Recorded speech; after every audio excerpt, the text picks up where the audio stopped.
दूसरा चैप्टर में दिखाया जाता है कि हमारे एमसी का दोनों पैर कहीं बाहर जाता हुआ। उसके बाद एल्डर बैक जिन एमसी को कहते हैं कि कहीं बाहर जा रहे हो। जवाब में एमसी हाँ, बाहर जा रहा हूँ। बदले में एल्डर बैक जिन एमसी को कहते हैं कि थोड़ी देर घूमना फिरना बुरा आइडिया नहीं है, ठीक है।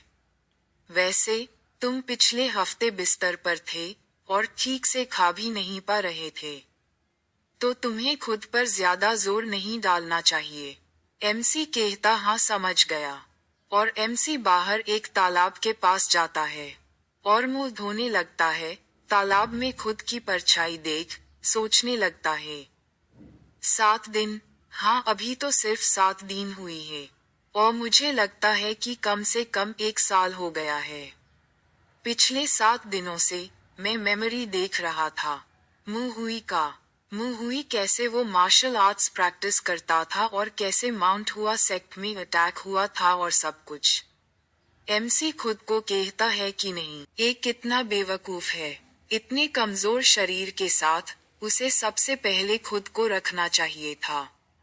इस चोट की वजह से वह मर गया। उस रोशनी से यह जरूर प्लम ब्लॉसम स्पिरिट कंगन से आया होगा। लेकिन मैं ही क्यों, और मैं उसके जैसा क्यों बना? ह्यूम जो क्यों नहीं? क्या ये भी किस्मत है? भले ही मुझे ये पसंद न आए, लेकिन इससे यह बात नहीं बदलती कि मुझे जिंदगी में एक और मौका मिला है। मैं यह मौका ऐसे ही नहीं छोड़ सकता। वह कमीना नकाबपोश, मैं उन्हें ढूंढकर टुकड़ों में काट दूंगा। वह पक्का ब्लैक नाइट पैलेस मास्टर से ज्यादा ताकतवर है। अगर मैं घायल नहीं भी होता तो भी मैं उसके सामने मर जाता।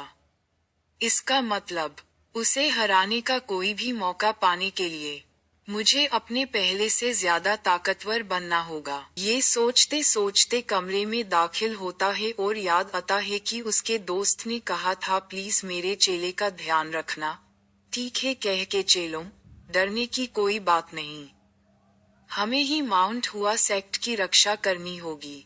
चिंता मत करो ह्यूंजो, मैं वह वादा जरूर पूरा करूंगा, और साथ ही तुम्हारा बदला भी लूंगा, चाहे कुछ भी हो। फिर एल्डर के सभा दिखाया जाता है। एक एल्डर कहता है कि क्या हमें कुल 8 पवेलियन फिर से बनाने की जरूरत है। फिर दूसरा एल्डर कहता है हाँ सेक्ट लीडर, नुकसान इसलिए बढ़ गया क्योंकि हम पिछले हमले की आग को समय पर नहीं बुझा पाए। और एक एल्डर कहते हैं हाँ, मुझे लगता है कि हमारे पास पिछले नुकसान की वजह से इन सब के लिए काफी पैसे नहीं हैं। हाँ, क्या ऐसा है बाइक सैन कहते हैं हम इसके अलावा कुछ समय के लिए मुनाफा और विजिटर बहुत कम हो जाएंगे।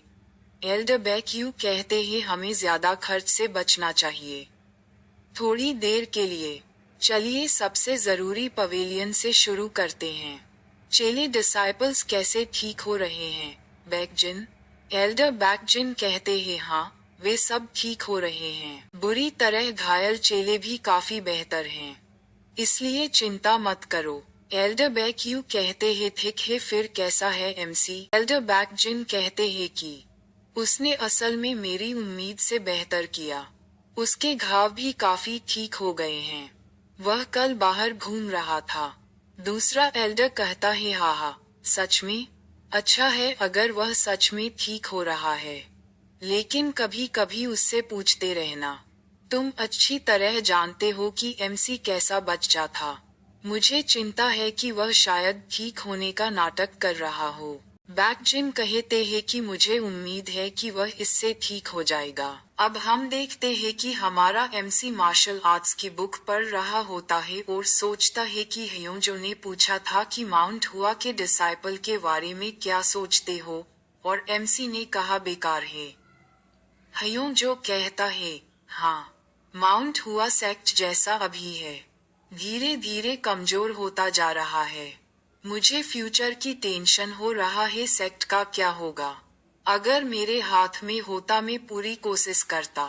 फिर एमसी कहता है इसीलिए ट्यून ये वादा किया कि हम अपनी अपनी स्वॉर्ड टेक्निक बनाएंगे ताकि सेक्ट को आगे बचाने के लिए। फिर हम देखते हैं कि हमारा एमसी रियलिटी में वापस आता है और किताबें पढ़ते हुए कहता है कि जब मैंने पहली बार माउंट हुआ सेक्ट के शिष्यों को देखा तो मुझे लगा कि समस्या माउंट हुआ में ही है। उन्हें एक जाना माना सेक्ट कहा जाता है, फिर भी वे पिछले 100 सालों से ह्यूंजो के अलावा किसी और टैलेंटेड को बाहर नहीं ला पाए। हालांकि यह मेरी बेवकूफी थी। मैंने सिर्फ एंट्री मार्शल आर्ट्स जैसे 6 फोल्ड कॉम्बो सर्कुलेशन टेक्निक और 6 फोल्ड कॉम्बो स्वॉर्ड टेक्निक को देखा है, लेकिन वे दोनों ही फ्लॉलेस हैं। मार्शल टेक्निक समय के साथ और ज्यादा पावरफुल हो जाती हैं क्योंकि वे दूसरे लोगों के हाथों से गुजरती हैं। यही है एक सेक्ट की पावर। माउंट हुआ एक दीवार से टकरा गया क्योंकि वह बहुत बड़ी थी। चेलों को एक नया दायरा दिखाकर इस दीवार को पार करने का पक्का इरादा। अगर यही तुमने सोचा था, नई तलवार टेक्निक जो तुमने पूरी नहीं की, मैं तुम्हारी जगह इसे पूरा करूंगा ताकि हमने जो वादा किया था उससे समझौता किया जा सके। ये सिर्फ माउंट हुआ का रूप और मूवमेंट नहीं हो सकता, बल्कि इसके इरादे भी माउंट हुआ जैसे होने चाहिए। मुझे माउंट हुआ की टीचिंग्स के बारे में खुद को समझाना है, बहुत बेसिक बातों से शुरू करते हुए। उसके बाद मैं ह्यूंजो की तलवार चलाने की टेक्निक पर आऊंगा। मुहवी ने जो भी मार्शल आर्ट्स और टीचिंग सीखी, उन्हें मिटा दो। भले ही हम वही टेक्निक सीखने की कोशिश कर रहे हों, लेकिन मतलब और सबक अलग अलग होंगे। मैं यह नहीं कह सकता कि उसने जो सीखा वह मेरा है। मैं इस प्रैक्टिस को कम नहीं आंक सकता क्योंकि यह बहुत बेसिक है। ऑटम फ्लावर सर्कुलेशन टेक्निक, इसकी स्पीड घोस्ट आर्ट से पीछे नहीं है और यह काफी स्टेबल भी है। मेरे पिछले जन्म में मैंने सिर्फ एफिशिएंसी की तलाश की और मैंने अनऑर्थोडॉक्स तलवार टेक्निक का इस्तेमाल किया।